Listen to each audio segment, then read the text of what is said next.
नमस्कार दोस्तों। यूपी की योगी सरकार में अपराधियों के हौसले इतने बुलंद हैं कि उन्हें लगता है कि राज्य में तमंचा लेकर घूमने, वारदातें करने जितना आसान ही है फ्लाइट में तमंचा लेकर घुसना। अगर मैं आपसे कहूं कि आप एक तमंचा या फिर रिवॉल्वर लेकर आपको एक फ्लाइट में जाना है तो आप शायद यही कहेंगे कि ऐसी बेवकूफ़ी हम नहीं कर सकते। लेकिन ऐसी बेवकूफ़ी वो समझदारी बताकर दरअसल ये घटना हुई है यूपी के गोरखपुर एयरपोर्ट पर, जहाँ एक युवक 30 बोर की पिस्टल लेकर दरअसल एयरपोर्ट चला गया। वो एयरपोर्ट से दिल्ली जाने की फिराक में था। बताएंगे इस बात को पूरी विस्तार से, लेकिन उसके बाद आप एक वीडियो भी देख लीजिए। दरअसल ये कावड़िए हैं और ये कावड़िए कावड़ लेकर जा रहे हैं, लेकिन इसी के सामने आपको नजर आएंगी कुछ लड़कियां जो कि यहाँ पर डांस कर रही हैं। इस तरह का डांस धार्मिक तो नहीं हो सकता। अब यूपी की योगी सरकार में इस तरह के काम हो रहे हैं। यूपी की योगी सरकार तमाम धर्म के नाम पर इन कावड़ियों को लड़वाती है। धर्म के नाम पर लड़ने वाले क्या कावड़िए हो सकते हैं? ये सवाल भी यूपी सरकार के कानों तक जाना चाहिए। लेकिन अब यूपी की गवर्नमेंट पूरी तरह से बहरी हो चुकी है। ना तो वो अपराधियों पर कानून ढंग से लागू कर पा रही है, बल्कि धर्म के नाम पर अपराधियों को चिन्हित कर उनके घर पर बुलडोजर चलवाने जैसे नाकामे काम कर रही है, जो कि असंवैधानिक है। बल्कि वहीं दूसरी तरफ धर्म के नाम पर कावड़ लाने वाले इन कावड़ियों के दंगे, इन पर कोई एक्शन नहीं होता। और फिर उसके साथ मारपीट शुरू कर दी।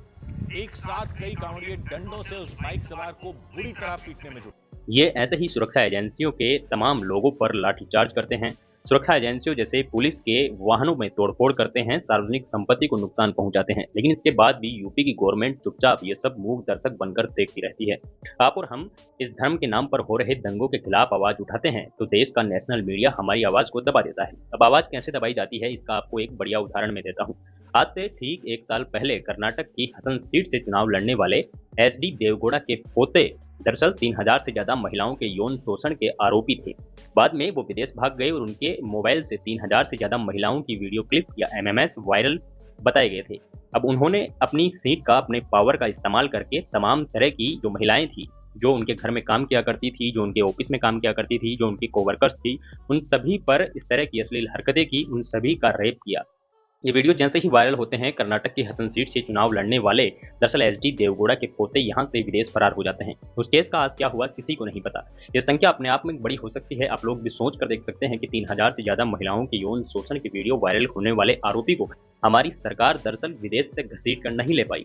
बल्कि ये ज्यादा सेंसिटिव मुद्दा इसलिए हो जाता है क्योंकि वो पूर्व प्रधानमंत्री एचडी देवगौड़ा का पोता था। हालांकि शासन सीट से वो बाद में चुनाव हार जाते हैं, लेकिन अभी तक इस केस का कोई भी निर्णय नहीं आया है। ये केस भी वैसे ही फाइलों में दबकर रह गया जैसे तमाम तरह के केस दबकर रह जाते हैं। वैसे ही जैसे हाथरस का कांड, जो कि काफी प्रखर था, मीडिया पूरी तरह से उस केस के पीछे लगी हुई थी, लेकिन आज तक किसी को नहीं पता कि उस केस का क्या हुआ। जबकि पीड़िता के परिवार को आज भी डर डर कर रहना पड़ता है, उन्हें आज भी पुलिस सिक्योरिटी में अपना जीवन जीना पड़ रहा है। ऐसे में भारत में ये आम चीजें हैं। एक चीज को दबाने के लिए, एक खबर को, एक कृत्य को दबाने के लिए दूसरा कृत्य कर दिया जाता है। बीच बीच में कुछ ऐसी घटनाएं हो जाती हैं जैसे आतंकी हमले, जिन पर पूरा देश स्तब्ध होता है। देश की सारी निगाहें उस तरफ चली जाती हैं। बाद में ये सारी जो चीजें हैं ये धूमिल हो जाती हैं। ऐसे ही यूपी में भी हो रहा है। दरअसल धर्म के नाम पर बंदूकें, धर्म के नाम पर इस तरह का बाहुबल का इस्तेमाल एक धर्म को टारगेट करके किया जा रहा है। अब चाहे आप अपराधियों के घर पर बुलडोजर चलवाने जैसे काम ही देख लीजिए, दरअसल उसमें भी धर्म को टारगेट करके किया जा रहा है। बुलडोजर चलाने जैसा काम कोर्ट भी पहले बोल चुका है कि असंवैधानिक है, लेकिन यूपी की गवर्नमेंट यहाँ पर भी नहीं रुकने वाली है। अब यहाँ पर आप लोग पूरी तरह से साफ देख सकते हैं। ये मामला भी हुआ दरअसल गोरखपुर एयरपोर्ट पर। एक युवक जिसका नाम सूर्य प्रकाश बताया जा रहा है, वो दरअसल गाड़ियों की खरीद फरोख्त करता था। गाड़ियों की खरीद फरोख्त करने के लिए ही ये फ्लाइट से दिल्ली जा रहा था। अब फ्लाइट से बैठने वाले को ये तो पता होगा कि फ्लाइट में सारी तरह की चेकिंग होती है, क्योंकि उन्हें लगा होगा कि यूपी का जो ये गोरखपुर हवाई अड्डा है, ये तो अपने चचा जान यानी कि योगी का ही तो है। तो जब पूरे राज्य में तमंचा लेकर हम पूरे खुलेआम घूम सकते हैं, सत्ता का संरक्षण हमें मिला हुआ है, तो आखिर फिर एयरपोर्ट पर ये गन ले जाना कौन सी हमारे लिए बड़ी बात है। इसी भूल में ये युवक दरअसल एयरपोर्ट पर भी गन लेकर गया। जब सुरक्षा एजेंसियों को इस पर शक हुआ, इसका बैग चेक किया, तो बाद में इसके बैग से .32 बोर की पिस्टल मिली है, जिसके बाद से पूरे एयरपोर्ट पर हड़कंप मच गया। दरअसल ये गोरखपुर से दिल्ली गाड़ियों की खरीद फरोख्त के लिए जा रहा था, जिसके बाद से एयरपोर्ट अथॉरिटी ने पुलिस को सूचना दी और पुलिस ने उसे गिरफ्तार कर लिया। हालांकि थानाधिकारी संजय मिश्रा कहते हैं कि उसके पास रिवॉल्वर कहां से आई और वो रिवॉल्वर लेकर क्यों जा रहा था, इस मामले में अभी खुलासा होना बाकी है।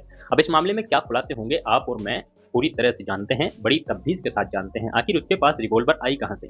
यूपी की गवर्नमेंट ही इन सारी चीजों को संरक्षण दे रही है। यूपी में इस तरह से खुलेआम कारतूस, इस तरह से खुलेआम पिस्टल का बिकना अराजकता की ओर लेकर जा रहा है। वहीं आप एक धर्म के नाम पर जोड़कर या फिर एक हिंदू राष्ट्र के नाम पर जोड़कर वाहवाही तो लूट लेंगे, लेकिन ये अपराध आप पर ही भारी पड़ेगा। वैसे ही जैसे अमेरिका का पाला हुआ वो ही आतंकवादी जो उसी पर भारी पड़ा था।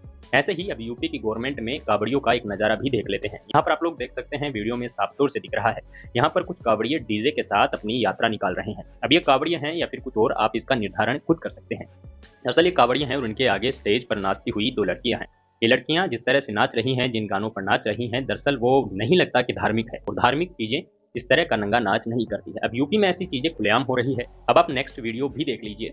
यहाँ पर कावड़ यात्राओं में शामिल लोग दरअसल पुलिस के वाहनों के साथ तोड़फोड़ कर रहे हैं, सरकारी मशीनरी की तोड़फोड़ कर रहे हैं, पुलिस के वाहनों के साथ तोड़फोड़ तो कर ही रहे हैं, इसके साथ ही पुलिस वालों पर भी लाठियां बरसा रहे हैं, जबकि पुलिस मूक दर्शक बनकर देखती रही है। आखिर मूक दर्शक क्यों बनी हुई है? क्या पुलिस के पास अधिकार नहीं है? पुलिस के पास अधिकार भी है, इन लोगों का इलाज करने का पूरा प्रबंध भी है, लेकिन क्योंकि इन लोगों को सत्ता का संरक्षण मिला हुआ है और धर्म के नाम पर राजनीति करना योगी, मोदी और अमित शाह की पुरानी राजनीति है, ऐसे में इन कावड़ियों को इतना संरक्षण कि ये लोग कावड़ियों के भेष में ऐसे उल जुलूल काम करें, ये सत्ता का संरक्षण मिला होने के अलावा नहीं हो सकता।